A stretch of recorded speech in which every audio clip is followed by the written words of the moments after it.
Halo teman-teman, berjumpa kembali dengan saya. Dan saat ini kita mau menjawab pertanyaan.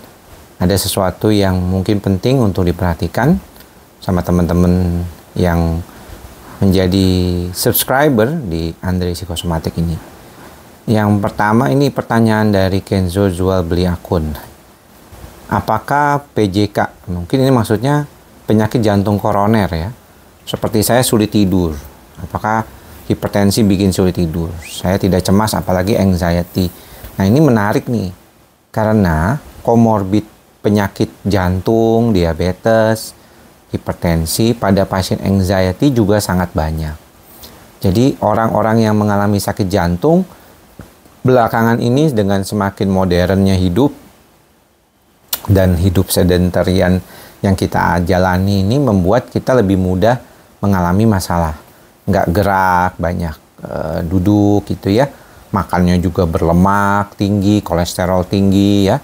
Yang menyebabkan masih usia muda kita bisa mengalami serangan jantung ya, penyakit jantung koroner. Dan pada beberapa orang yang sakit jantung itu seringkali memang kesulitan tidur karena posisi tidurnya. Ya, posisi tidurnya itu tidak bisa terlentang seperti biasa. Tapi dia harus ditunjang oleh 2-3 bantal atau bahkan hampir duduk. Baru enak gitu ya. Karena kerja jantungnya jadi berat kalau misalnya dia dalam posisi tiduran gitu ya, seperti orang terlentang biasa. Ini yang kemudian jadi masalah ya buat teman-teman yang mengalami sakit jantung. Itu bisa memicu cemas juga kalau kondisi tidurnya tidak baik. Lama-lama dari gangguan tidur kemudian jadi gangguan cemas yang membuat problem seperti ini jadi lebih dominan. Jadi buat saya pasien-pasien yang mengalami jantung dan juga anxiety sebagai komorbid itu banyak.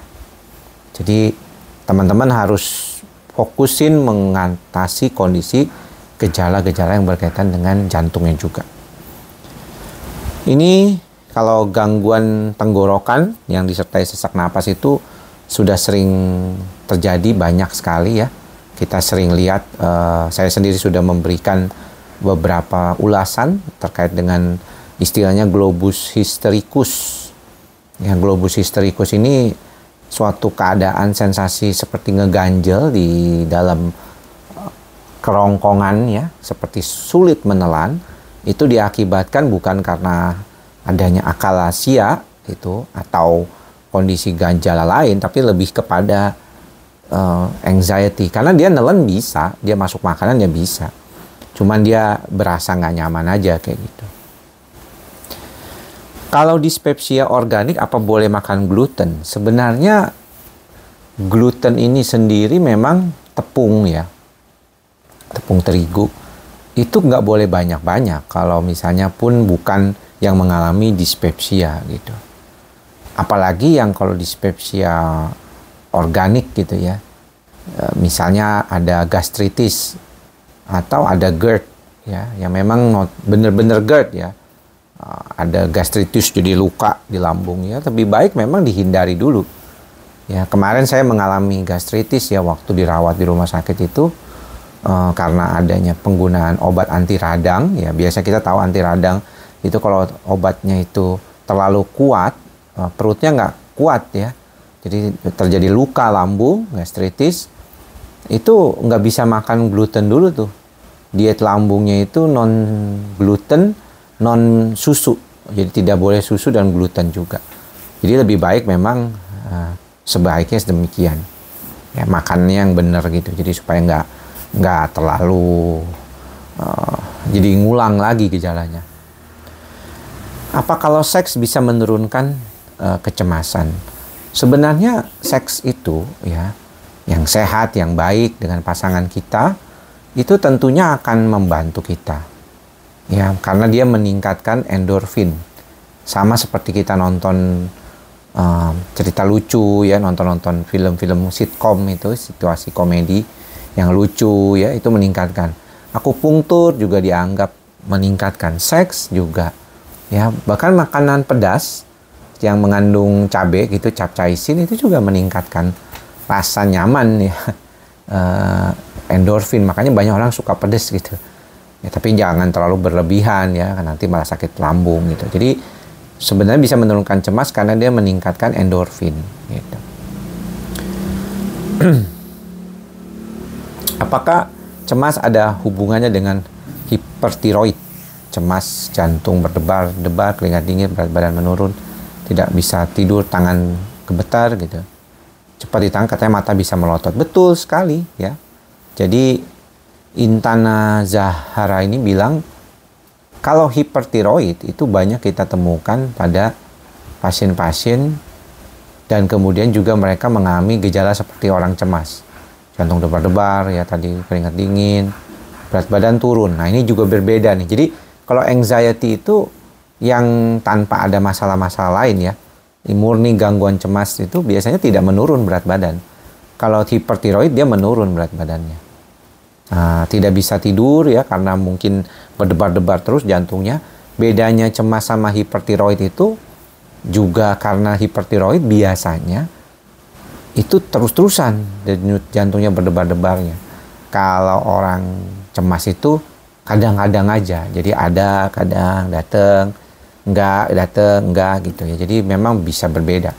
Dan kalau sudah parah hipertiroid itu bisa seperti yang tadi dikatakan, matanya bisa melotot, eksoptalmus gitu.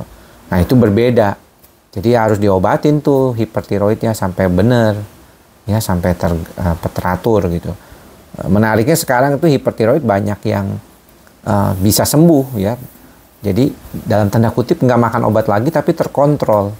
Sedangkan dulu tuh nggak begitu. Dulu tuh harus minum obat seumur hidup ya, orang yang kena tiroid itu. Tiroid dulu tuh lebih dikenal dengan istilah penyakit gondok. Padahal tidak semua tiroid akan gondok gitu. Ya, karena penyakit gondok itu biasanya disebabkan karena kelenjar tiroidnya itu membengkak gitu ya, karena kekurangan yodium. Tidak selalu akan mengalami hipertiroid. Ya gondok mah gondok aja gitu ya. Kalau kita bilang strumanya membesar gitu.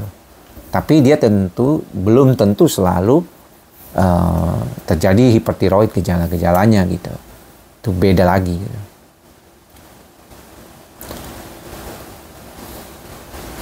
Kalau sensasi gangguan psikosomatik seperti pertanyaan ini, suka mengalami gejala jantung berdebar-debar disertai kepala seperti kayak ada berdetak-detak. Nah, ini sih sebenarnya sensasi-sensasi yang bisa saja terjadi pada berbagai macam orang gitu ya.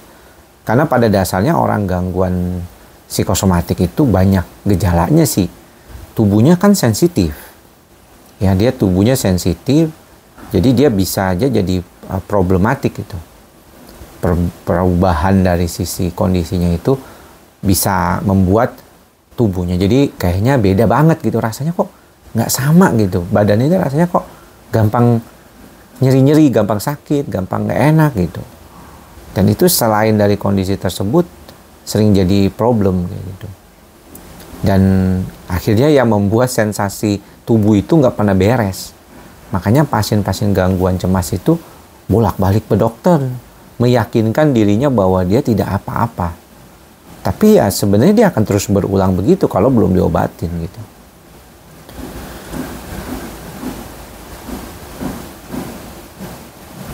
Kalau dikaitkan dengan penggunaan obat lambung dan alprazolam, disebut aman, sebenarnya alprazolam itu bukan pilihan utama ya.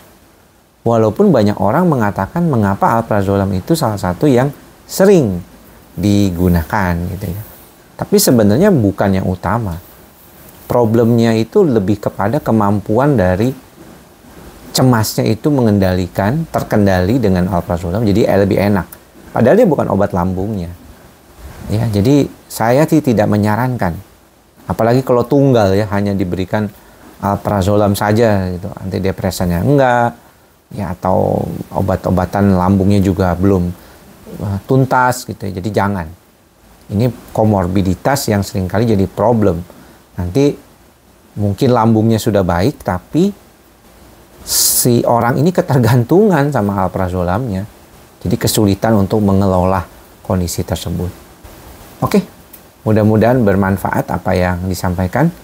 Sampai bertemu lagi di lain kesempatan, kita akan jawab pertanyaan teman-teman semuanya. Mudah-mudahan bisa memberikan sedikit bayangan tentang apa gangguan kecemasan itu.